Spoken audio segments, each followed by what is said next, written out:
వేసవిలో పిల్లల ఈతకు వెళుతుండగా ఇటువంటి ఎగ్జిబిషన్లకు వెళ్లాలని ఎమ్మెల్యే నవాజ్ బాషా సూచించారు. మదనపల్లి పట్టణంలోని బీటీ కళాశాల మైదానంలో ఏర్పాటు చేసిన శామ్ ఫిష్ ఆక్వేరియం షోను ఆయన ప్రారంభించారు.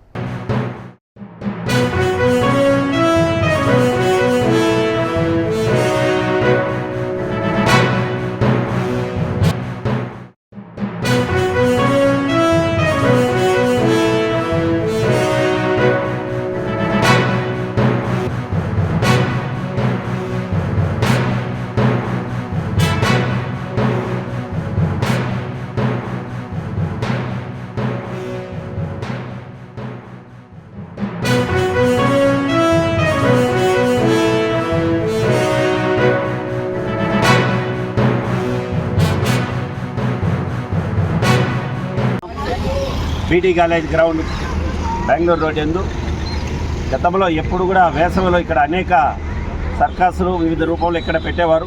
ఇప్పుడు కొత్తగా ఎమ్మెల్యే గారి చేతుల మీదుగా మరి ఈరోజు రిబ్బన్ కటింగ్ చేసి ఓపెన్ చేశారు. సమ్మర్ హాలిడేస్లో పిల్లలకి ఇంకో 10 రోజుల్లో హాలిడేస్ ఇస్తారు.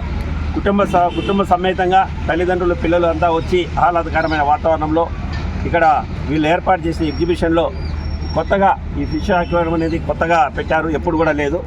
మరి ఇవన్నీ కూడా పిల్లలందరూ కూడా సద్వినియోగం చేసుకోవాలి. మరి ఎప్పుడు కూడా మదనపల్లి పట్టణంలో 2 లక్షల జనాభా. మరి వేసవిలో పిల్లలు ఈ ఈతలకు కానీ అక్కడ ఇక్కడ చెల్లెల వంట పోకుండా తల్లిదండ్రులతో ఇట్లా వచ్చి సాయంకాలం పూట కొద్దిసేపు మరి ఇవన్నీ కూడా ఆనందంగా తిలకించి మరి వారి ఇళ్ళకు వాళ్ళు పోతూ ఉంటే బిడ్డలను కూడా ఇప్పుడు మేము మా ఎమ్మెల్యే గారి తరఫున కూడా చెప్తున్నాం, తల్లిదండ్రులందరికీ కూడా వేసవి సెలవుల్లో పిల్లల్ని జాగ్రత్తగా చూసుకోండి. ఈరోజు ప్రారంభం చేయడం జరిగింది. దానికి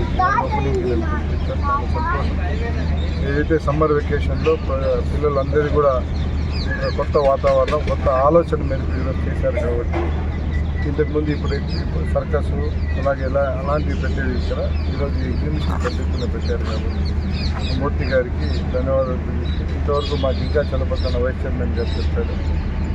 ఏదైతే హాలిడేస్ ఉన్నాయో పిల్లలకు జాగ్రత్తగా పెట్టుకొని ఈతకు పంపించకుండా ఇక్కడ కూడా 2 వీలర్ డ్రైవింగ్లకు అలాగే స్కేటింగ్లకు అలాగే రైడింగ్లకు పంపించకుండా ఈ మధ్య కాలంలోనే లాస్ట్ వారం కూడా 2 పిల్లలు రైడింగ్కి పోయి 2 పిల్లలు ప్రాణాలు పోవడం జరిగింది మన బైపాస్ రోడ్లో. దయచేసి మీ అందరి తల్లిదండ్రులు వినపండి.